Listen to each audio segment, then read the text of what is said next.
Shalom keluarga beriman dimanapun kita semua berada. Saya yakin dan percaya Tuhan Yesus selalu menyertai kita, amin. Tiba saatnya kita berkumpul bersama-sama dalam ibadah online Gereja Orang Beriman Kampus Surabaya. Mari kita mau sama-sama tundukkan kepala kita. Kita mau angkat pujian. Kita mau mengucap syukur pada Tuhan, mengagumi karyanya dalam kehidupan kita. Tuhan Yesus, Kau Allah yang teramat baik dalam kehidupan kami, Tuhan. Dan kami mengagumi setiap hal yang Kau perbuat dalam kehidupan kami, Tuhan Yesus. Bahkan tengah mara bahaya pun, Tuhan, Kau takkan pernah tinggalkan kami, Tuhan. Kau menerima kami, Tuhan Yesus, sekotor apapun kami, Tuhan. Kau izinkan kami pulang, Tuhan, dalam pelukan-Mu, Tuhan Yesus. Terima kasih, terima kasih.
Kasih seperti ini, sanggup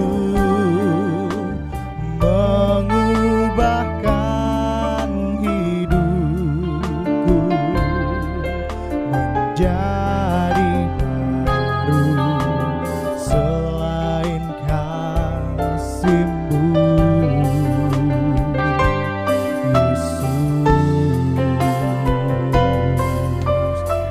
dengan segenap hatimu, Kau ku kagumi dalam hati.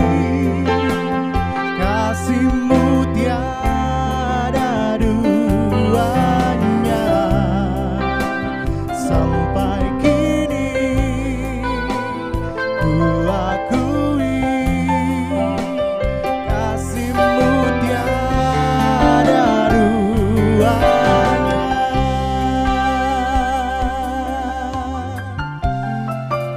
Sekali lagi sama-sama dari awal. Belum pernah ada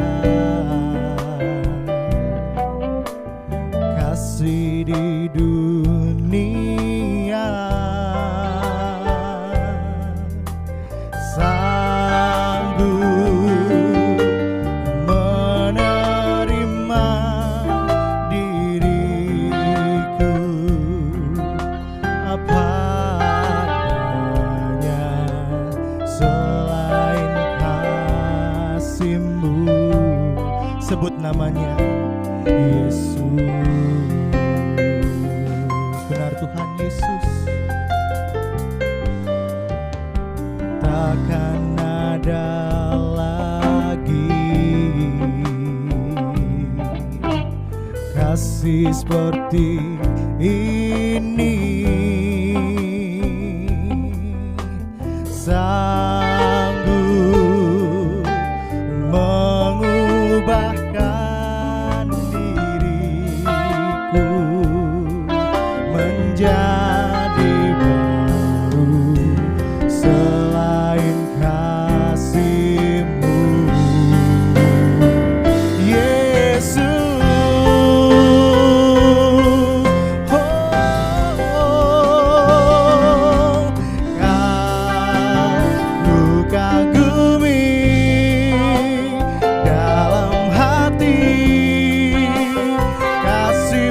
tiada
tiada duanya Tuhan. Kau Allah yang menerima kami Tuhan Yesus. Tuhan, mari sama-sama kita mau menyembah Dia. Terima kasih Tuhan, ku bersyukur. Haleluya, haleluya. Terima kasih Tuhan, terima kasih Tuhan Yesus,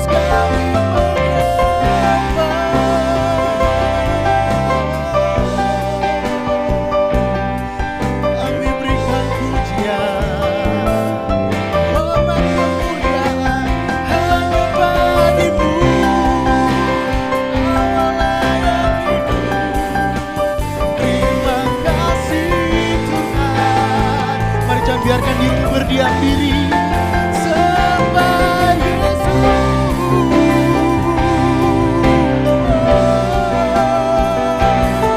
Sembah Dia, katakan terima kasih Tuhan, terima kasih Tuhan, terima kasih Tuhan, terima kasih Yesus buat penyertaan-Mu Tuhan, penerimaan-Mu Tuhan. Kau mengasihi kami mau menyembah-Mu Tuhan. Terima kasih Tuhan. Kau mengagumi-Mu Tuhan Yesus. Sama-sama. Ku kagumi dalam hati, kasih-Mu tiada duanya. Sampai kini ku akui, kasih-Mu tiada duanya. Ku kagumi dalam hati, kasih-Mu tiada duanya. Sampai kini kan ku akui, kasih-Mu tiada duanya. Kasih-Mu tiada duanya. Kasih-Mu tiada duanya.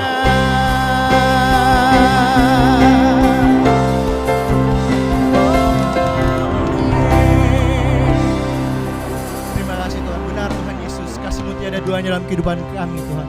Hanya dalam nama Tuhan Yesus. Amin. Puji nama Tuhan, kita telah memuji memuliakan nama Tuhan. Tiba saatnya kita untuk mendengarkan kebenaran firman Tuhan. Mari siapkan hati kita, bagaikan rusa yang haus rindu akan firman-Mu Tuhan. Begitulah hati kami ya Tuhan.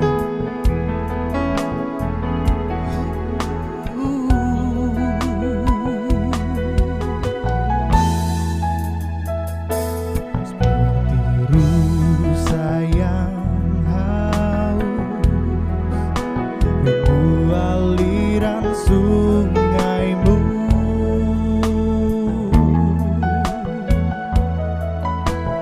Hatiku tak tahan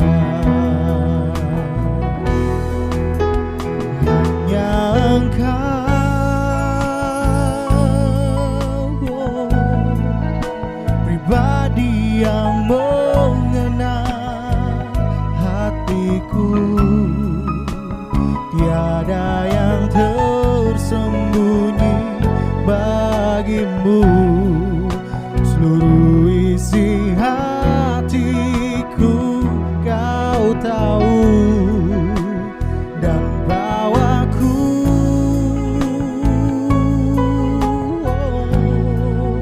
untuk lebih dekat lagi padamu, tinggal dalam indahnya dekapan kasih-Mu. Mari sekali lagi dari awal dengan hati yang lebih sungguh lagi. Seperti sayang haus rindu aliran sungai-Mu,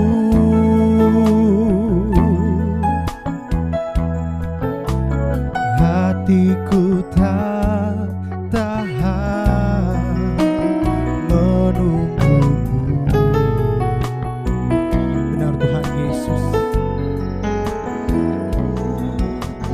bagai tanah gersang menanti datangnya hujan,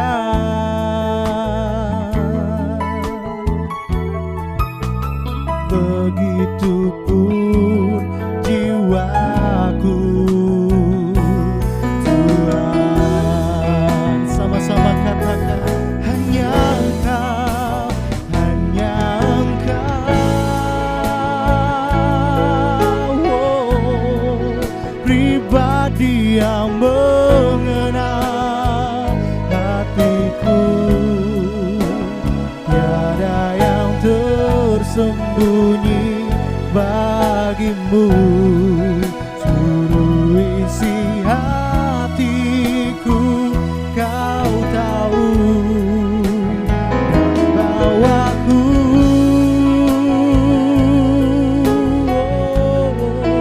untuk lebih dekat lagi padamu, tinggal dalam indahnya dekapan kasih-Mu. Hanya Engkau, hanya Engkau, hanya Engkau,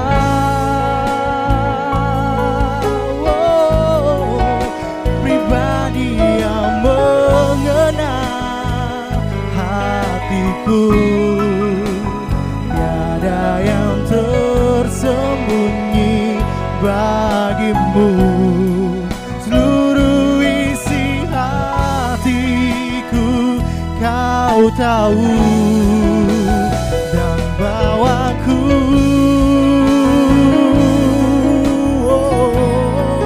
untuk lebih dekat lagi padamu, tinggal dalam indahnya dekapan kasih-Mu.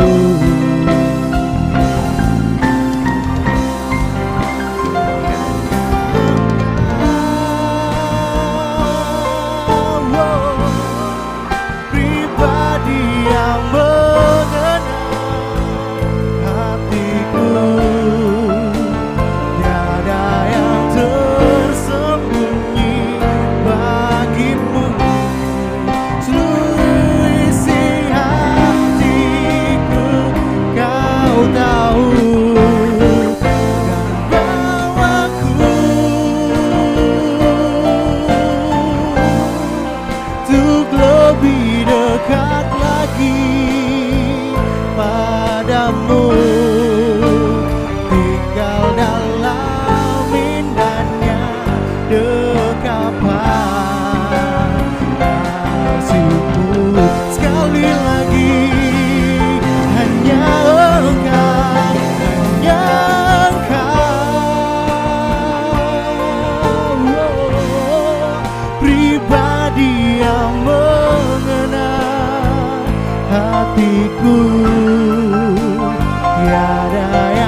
Benar Tuhan Yesus, seperti rusa yang haus Tuhan. Kami rindu akan kebenaran firman-Mu Tuhan dinyatakan dalam kehidupan kami Tuhan. Biarlah Tuhan Yesus apa yang keluar dari mulut bibir lidah hamba-Mu Tuhan, Bapak Pendeta Belsair Bandi Tuhan, bisa menjadi rema Tuhan dalam kehidupan kami Tuhan Yesus. Terima kasih Tuhan, dalam nama Tuhan Yesus kami sudah berdoa dan mengucap syukur. Amin. Shalom keluarga beriman, senang berjumpa kembali dengan saudara dalam ibadah online Gereja Orang Beriman Kampus Surabaya. Pada hari ini minggu kedua di bulan November, tanggal 14 November tahun 2021. Dan hari ini juga diadakan ibadah tatap muka atau onsite di Hotel Neo, Jalan Jawa 17-19 Gubeng, Kota Surabaya. Puji nama Tuhan. Mari kita buka kebenaran firman Tuhan. Pada hari ini terambil dari 4 ayat, yakni dari Lukas pasal 10 ayat 25, 26, 27, dan 28. Judulnya di Alkitab ialah Orang Samaria yang Murah Hati. Pada suatu kali berdirilah seorang ahli Taurat untuk mencobai Yesus. Katanya, "Guru, apa yang harus kuperbuat untuk memperoleh hidup yang kekal?" Jawab Yesus kepadanya, "Apa yang tertulis dalam hukum Taurat? Apa yang kau baca di sana?" Jawab orang itu, "Kasihilah Tuhan Allahmu dengan segenap hatimu, dan dengan segenap jiwamu, dan dengan segenap kekuatanmu, dan dengan segenap akal budimu, dan kasihilah sesamamu manusia seperti dirimu sendiri." Kata Yesus kepadanya, "Jawabmu itu benar, perbuatlah demikian, maka engkau akan hidup." Demikian firman Tuhan. Saudaraku yang terkasih dalam Tuhan Yesus, di hari Minggu indah ini saya ingin bagikan buat kita semua tentang a biblical perspective, atau dalam bahasa Indonesianya adalah sudut pandang secara Alkitab. Penting untuk kita semua, terlebih saat ini kita semua berada di dalam kondisi yang tidak mudah, sudah 1,5 tahun lebih, untuk memiliki sudut pandang dari sisinya Alkitab. Karena kalau kita hanya melihat kehidupan, tetapi bukan dari sudut pandangnya Alkitab, maka kita hanya akan melihat masalah demi masalah, dan cenderung untuk mulai menyalahkan Tuhan, menyalahkan keadaan, bahkan akhirnya tidak dapat dipungkiri juga ada orang yang akhirnya meninggalkan Tuhan. Oleh karena itu, hari ini saya ingin bagikan tentang a biblical perspective. Kenapa saya ambil dari ayat tersebut? Kalau kita baca di dalam Lukas pasal 10 ayat yang ke-26 tadi, di ayat 25 ada orang, ya ahli Taurat, mau mencobai Tuhan Yesus. Lalu dikatakan di ayat yang ke-26, Tuhan Yesus menjawab, "Apa yang tertulis dalam hukum Taurat? Apa yang kau baca di sana?" Pertanyaan Tuhan Yesus ini sesungguhnya dalam bahasa Greka atau bahasa Yunani, bahasa asli dari Perjanjian Baru adalah Tuhan bertanya, kamu melihatnya dari sudut pandang yang mana? Ya, jadi dari sinilah kita akan belajar, milikilah sudut pandang yang benar, milikilah sudut pandang secara Alkitabiah. Yang pertama, ada 3 hal yang ingin saya bagikan. Saudara dapat mencatatnya. Yang pertama, sudut pandang atau perspektif menentukan apa dan bagaimana tindakan seseorang. Saudara, ketika kita menghadapi satu keadaan, situasi, kondisi, pergumulan, persoalan, apapun itu namanya, sebenarnya tindakan yang kita ambil itu akan terlihat dari bagaimana kita melihat masalah tersebut. Ya, seperti contohnya di era pandemi ini, mungkin ada orang yang langsung gerasa gerusu, mengambil keputusan untuk, ya sudah aku harus berbuat ini, aku keluar, aku pindah, aku ambil semua tabunganku, aku berbuat ini, aku berbuat itu. Sebenarnya perbuatan mereka adalah cerminan dari bagaimana mereka melihat persoalan, bagaimana mereka melihat dari sudut yang mana. Dan ada satu kalimat yang cukup bagus, saudara. Cara kita memandang masalah sebenarnya adalah masalah itu sesungguhnya. Saya ulangi, cara kita memandang masalah sebenarnya adalah masalah itu sesungguhnya. The way we see a problem is the real problem. Saya kasih contoh Bapak Ibu Saudara, ada seorang ibu yang membawa anak yang berusia ya mungkin di bawah 2 tahun pergi ke rumah sakit untuk mendapatkan vaksin. Semua orang tua yang pernah memiliki anak usia 2 tahun ke bawah tentu akan mengerti bagaimana rutinnya harus dibawa ke rumah sakit untuk diberikan vaksin. Ya, vaksin macam-macam, tambah ke sini tahun vaksin begitu banyak. Ya, tetapi perhatikan anak ini sudah tahu gelagatnya, dia sudah melihat bahwa ini area rumah sakit, banyak orang mengenakan kemeja putih, kemudian di sana ada gambar-gambar yang menunjukkan dunia medis, aromanya. Jadi dia berpegang erat dengan ibunya, bahkan matanya tidak mau melihat ke sekeliling, sedikit-sedikit hanya mencuri-curi pandang ke kiri kanan, tapi kemudian memeluk erat ibunya. Lalu tiba saatnya ibunya dipanggil masuk ke ruangan dokter, dia mulai menjerit dan meronta-ronta, saudara. Dan akhirnya apa yang terjadi? Dokter justru akhirnya memberikan injeksi atau suntikan kepada anak tersebut. Tetapi ibunya malah memberikan anak tersebut kepada dokter, bahkan ikut membantu perawat atau suster untuk memegang tangan dan kakinya supaya tidak menendang ataupun memukul dokter, supaya proses injeksi atau vaksin tersebut dapat berjalan dengan lancar. Kalau kita bayangkan dari sisi sudut pandang, saudara, anak ini mungkin akan memiliki sudut pandang, kenapa sampai dia menendang, berusaha untuk memukul, berusaha untuk menangis, karena dia melihat dari sisi ini tempat tidak baik. Ini tempat jahat, aku akan disakiti, aku akan ditusuk oleh jarum, sesuatu yang tidak mengenakan bagi kulit dan dagingku. Tetapi mengapa ibu, mama, ya bunda, orang yang memelukku, meninabobokan aku, memberi aku makan, menyayangi aku, memandikan aku, justru merelakan aku memberikan kepada si orang jahat ini, tanda kutip, yakni si bapak dokter ini. Kenapa aku malah diberikan dan malah dia membantu ya tante ini yang perawat untuk memegang aku? Kenapa tindakan dari anak ini tercermin dari sudut pandangnya. Sementara si mama, si ibu, tindakannya tercermin dari sudut pandangnya bahwa dia melihat ini adalah hal yang baik. Bayangkan kalau anaknya tidak diberi vaksin, ya tidak diberi vaksin polio, tidak diberi vaksin yang lain-lain, saudara, ada begitu banyak vaksin yang harus diberikan kepada anak usia 2 tahun ke bawah. Kedepannya, apa yang akan terjadi ketika anak ini tidak diberikan vaksin? Tentu hal-hal yang buruk kemungkinan akan terjadi. Makanya dua orang ini melakukan tindakan tergantung dari sudut pandangnya. Demikian pula Bapak Ibu Saudara, ada juga cerita tentang dua orang sahabat yang tinggal di satu kompleks yang sama. Karena mereka bersahabat sejak kecil, sejak zaman sekolah, dan kok dilalah kebetulan mereka bekerja di gedung yang sama. Hanya yang satu kerjanya di gedung lantai 11, gedungnya sama tapi di lantai 11, yang satu di lantai 1. Ya, sama dengan lobi.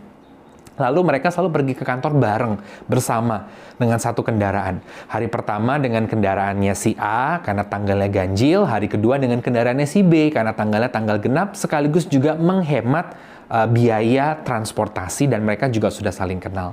Satu ketika, sudah jam 5.30, temannya yang di lantai 10 berkata, "Yuk, kita pulang." Kemudian dia telepon ke temannya yang ada di lantai 1. Dan temannya yang di lantai 1 berkata, "Gimana mau pulang? Kamu tidak lihat bahwa ternyata di depan kita ini tuh mobil masih banyak sekali padat, tidak bergerak. Ini kita tidak bisa pulang, lebih baik kita ngopi dulu aja di lantai basement. Kita cari kopi yang enak yuk. Lalu kita bisa ngopi jam 7 pulang." Loh, kenapa harus jam 7 pulang? Sampai rumahnya jam 9. Kalau kita bisa tidur lebih awal, istirahat lebih pagi. Saya melihat dari lantai 10, kemacetan itu hanya karena ada satu mobil yang sedang mengeluarkan barang-barang, sedang melakukan loading. Ya, sebentar saja. Tapi setelah mobil itu, jalanan sudah kosong, tidak ada lagi kendaraan. Yuk, ini saatnya kita pergi ke basement, ke parkiran untuk kita keluarkan mobil, karena dalam 10 menit nanti akan lancar lagi. Lalu temannya di lantai 1 berkata, "Oh, ternyata begitu ya. Kamu hebat ya, kamu bisa melihat dari sudut pandang yang berbeda." Ya jelas, karena dia melihat dari lantai 10.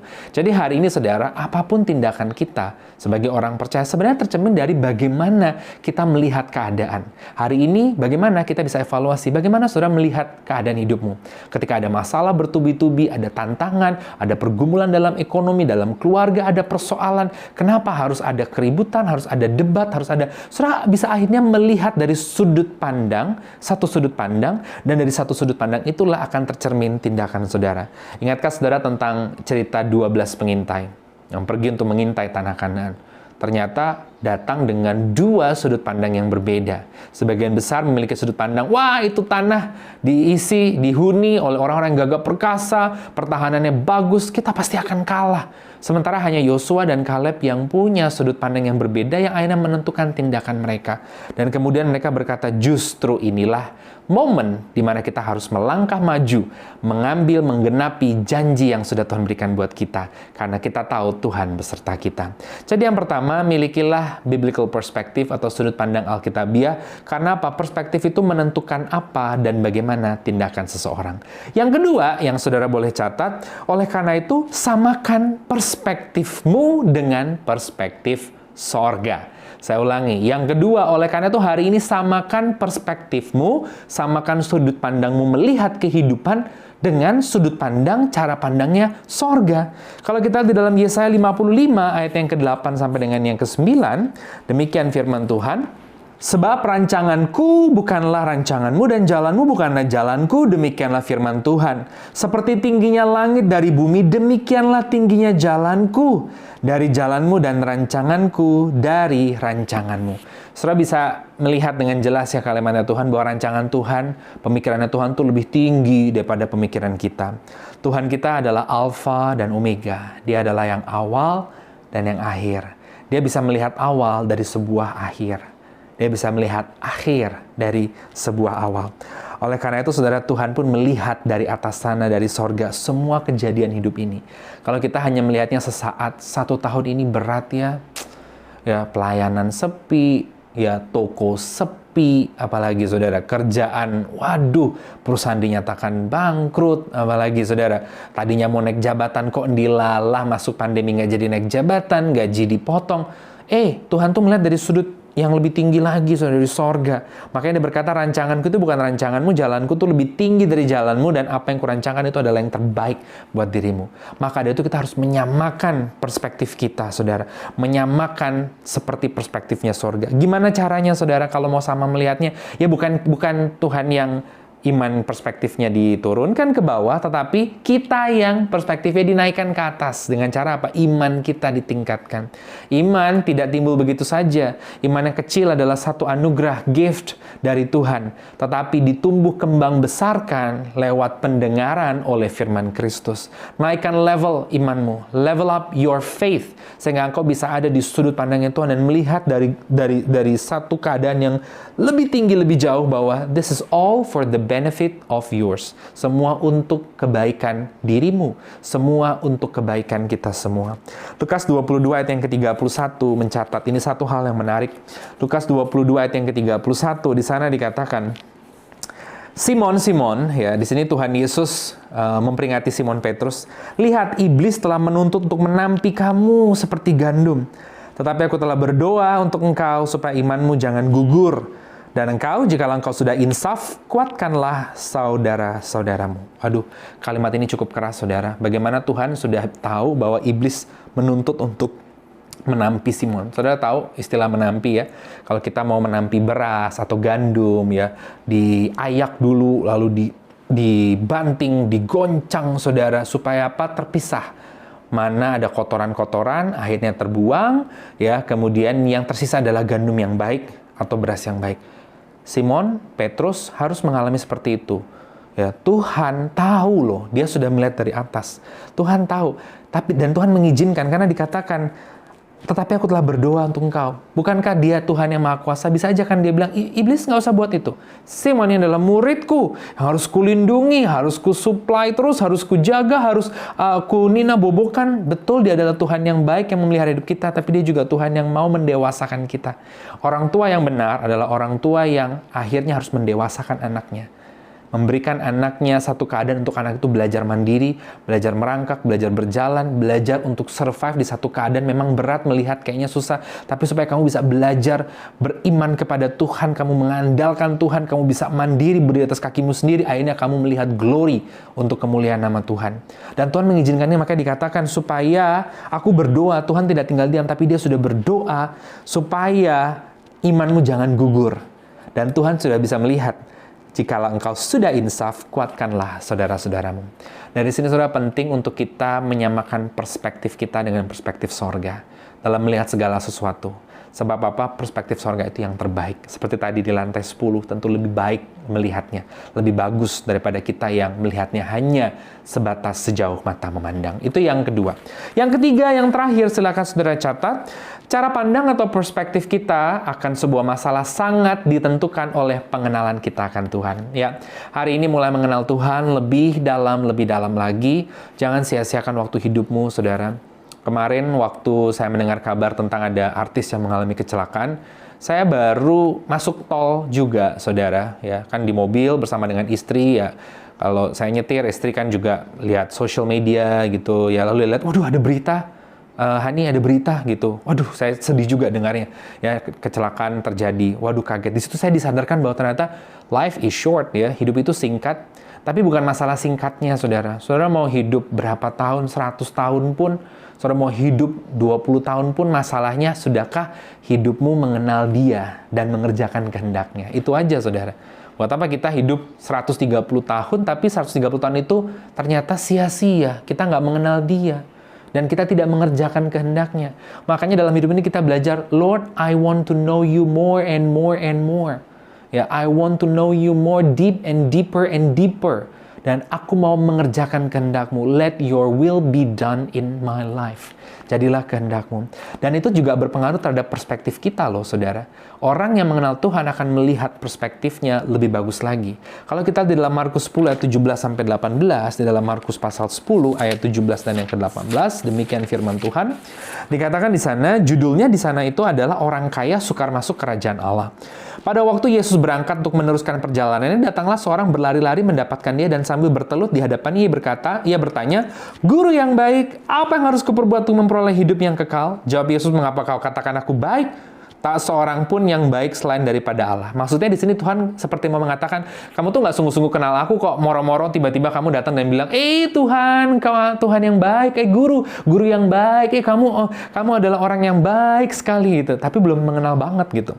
Lalu lihat dia bertanya, intinya saya ceritakan, sudah baca di rumah, apa yang harus kuperbuat? Aku sudah mengerjakan semuanya. Good. Sekarang Tuhan bilang, pergi dan jualah hartamu, bagikan kepada orang miskin. Lalu perhatikan apa yang terjadi. Dikatakan di sana, mendengar perkataan itu, ayat 22, ia menjadi kecewa, lalu pergi dengan sedih sebab banyak hartanya. Bukan Tuhan bermasalah dengan orang kaya, tapi Tuhan tahu hatinya ini di mana gitu. Ya, hatimu di situ, ya coba hatimu pindahkan melekat ke Tuhan. Lalu orang yang tadinya memuji-muji, ya, wah orang yang baik, guru yang baik, karena dia nggak kenal banget sama Tuhan, tiba-tiba dia menjadi sedih, kecewa, dan meninggalkan. Kalimatnya langsung berubah 180 derajat. Wow, saudara. Ini menunjukkan bahwa perspektif orang ini ditentukan oleh pengenalannya. Ternyata dia tidak begitu mengenal Tuhan, sehingga ia ketika mendengar kalimat tadi, langsung ia ambil tindakan untuk meninggalkan Tuhan. Jadi hari ini Bapak Ibu Saudara, mari kita mulai belajar mengenal Tuhan Yesus lebih dalam lagi. Masakan kita hanya mau mendengar dan menerima yang baik, tapi tidak mau menerima didikan dan teguran serta bentukan dari Tuhan. Daud, kenapa dia berani berkata, orang Filistin yang tidak kenal Allah ini, ya dia satu saat dia akan melihat bagaimana Allah kita dahsyat. Karena Daud sudah mengenal Tuhan yang ia sembah. Bahwa Tuhan yang sembah tidak pernah meninggalkannya.